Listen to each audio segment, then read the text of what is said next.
Lovely Khatun বাংলাদেশের অস্থির পরিস্থিতির মাঝে এই নাম নিয়ে তোলপাড় পড়ে যায়। লাভলি খাতুন বাংলাদেশের নাগরিক হয়েও মালদার হরিশ্চন্দ্রপুরের রশিদাবাদ গ্রাম পঞ্চায়েতের প্রধান পদে নিযুক্ত হয়েছিলেন। বাংলাদেশি কিনা পঞ্চায়েত প্রধান। লাভলি খাতুনের পরিচয় সামনে আসতেই রেড়ে কাণ্ড। তৃণমূলের পঞ্চায়েত প্রধান নাকি বাংলাদেশি। লাভলি খাতুনের সমস্ত পরিচয়পত্র ভুয়ো, এমনকি তার নামটাও। বাবা সাজিয়ে, অন্যকে বাবা সাজিয়ে পরিচয়পত্র তৈরি করেছিল লাভলি খাতুন।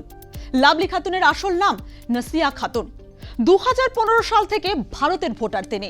সব তথ্য সামনে আসতেই লাভলি খাতুনকে পঞ্চায়েত প্রধানের পদ থেকে সরানো হয়। এবার প্রশ্ন করতেই পারেন, হঠাৎ করে লাভলি খাতুন আবার কেন সামনে আসছে? তার কারণ লাভলি খাতুনের প্রধান পদ থেকে সরানো হয়েছিল, কিন্তু তার সদস্য পদ এখনো বাতিল হয়নি। লাভলি খাতুন বহাল তবিয়তে নিজের জায়গাতেই রয়েছেন। তাই বিরোধীরা প্রশ্ন তুলেছে, লাভলি খাতুনকে কবে বাংলাদেশে ফেরত পাঠানো হবে? কারণ সম্প্রতি মুখ্যমন্ত্রী মমতা বন্দ্যোপাধ্যায় উত্তরবঙ্গে সফরে এসে ভুয়ো ভোটারদের নিয়ে নানান পদক্ষেপের কথা বলেছেন এবং দলীয় কর্মীদের সজাগ থাকতে বলেছেন। তাই বিরোধীরা প্রশ্ন তুলেছেন, মুখ্যমন্ত্রী যখন বলছেন ভুয়ো ভোটারদের নিয়ে নানান পদক্ষেপের কথা, তখন কেন লাভলি খাতুন নিয়ে কোনো পদক্ষেপ নেওয়া হচ্ছে না?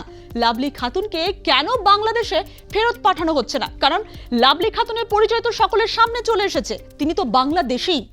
উত্তরবঙ্গে এসে তিনি ভুয়ো ভোটার সম্বন্ধে অনেক কথা বললেন। তার পার্টিকে নির্দেশ দিলেন ভুয়ো ভোটার খুঁজে খুঁজে বার করতে হবে, তাদেরকে ভোটার লিস্ট থেকে বাদ দিতে হবে। কিন্তু তার দলের একজন প্রধান, যিনি ভুয়ো সার্টিফিকেট দিয়ে প্রধান ছিলেন, মেম্বার হিসাবে দাঁড়িয়েছিলেন, তার মেম্বারশিপ প্রধানশিপ খারিজ হয়ে গেছে। কিন্তু এখনও পর্যন্ত মেম্বারশিপ খারিজ হলো না। তিনি বাংলাদেশি নাগরিক, তাকে বাংলাদেশে এখনও ফেরত পাঠানো হলো না, সেই বিষয়ে তিনি নিশ্চুপ।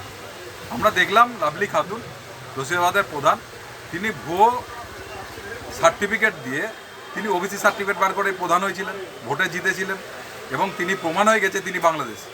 কিন্তু তারপরেও প্রশাসন মালদা জেলা তাকে তার মেম্বারশিপ থেকে খারিজ করছে না। তাকে বাংলাদেশি হিসাবে তাকে যে পুশব্যাক করে দেওয়ার কথা সেটাও করছেন, আমরা দেখতে পাচ্ছি। মুখ্যমন্ত্রী তার মতো কথা বলছেন, প্রশাসন চুপচাপ আছে তৃণমূলের কথায়। বিরোধীদের প্রশ্নে শাসক দলের উত্তর একটাই, লাভলি খাতুনের বিষয়টি আদালতে বিচারাধীন, তাই এই নিয়ে দল কোনো আর পদক্ষেপ নেবে না। কারণ যা হবে আইন মেনে পদক্ষেপ নেওয়া হবে। আর একটা বিষয় তারা সাফাই দিয়েছেন, লাভলি খাতুন নাকি কংগ্রেসের সদস্য পদ নিয়ে কংগ্রেসের টিকিটে প্রার্থী হয়েছিলেন এবং জিতেছিলেন, তারপর নাকি তৃণমূল এসেছেন। তাই এতে তৃণমূলের দোষ কোথায়? রশিদাবাদের প্রধানের ব্যাপারে যেটা আপনারা জিজ্ঞেস করছেন, আপনারা ইতিমধ্যেই অবগত হয়েছেন, রশিদাবাদের যিনি প্রধান ছিলেন লাভলি খাতুন, তিনি কংগ্রেসের প্রতীকে নির্বাচিত একজন জনপ্রতিনিধি। তিনি তার দলকে মিসপ্রিট করে এবং পরবর্তীকালে ডিস্ট্রিক্ট অ্যাডমিনিস্ট্রেশনকে মিসপ্রিট করে প্রধান পদে বসেছিলেন। কিন্তু কোর্টের নির্দেশে তার প্রধান পদ ইতিমধ্যেই বাতিল হয়েছে। যেহেতু সাবজুডিস ম্যাটার আছে, কোর্টের ডাইরেকশন অনুযায়ী ইতিমধ্যেই আরেকটা হিয়ারিং অলরেডি ইমপ্লিমেন্টেড হয়েছে, এক্সিকিউটেড হয়েছে। তার যে রায় সেটা হয়তো এতদিনের মধ্যে কোর্টে চলে গেছে। এরপরে আবার কোর্ট যা রায় দেবে সেই অনুযায়ী নির্দেশিকা জারি হবে। কিন্তু আমাদের একটাই দলের তরফ থেকে আপিল থাকবে, কোনো ধরনের ভুতুরে ভোটার, ভুয়া ভোটার যেন ভোটার লিস্টের মধ্যে না থাকে। সমস্ত ভোটার লিস্টকে একজন তৃণমূল কংগ্রেসের প্রত্যেকটি বুথের কর্মীর কাজ পরিশুদ্ধ পরিচ্ছন্ন ভোটার লিস্ট মানুষের হাতে তুলে দেওয়া। সবই ঠিক আছে, সব যুক্তি ঠিক আছে, কিন্তু লাভলি খাতুনের এই যে পরিচয়পত্র তৈরি হয়েছিল, তিনি তো একা তৈরি করেননি।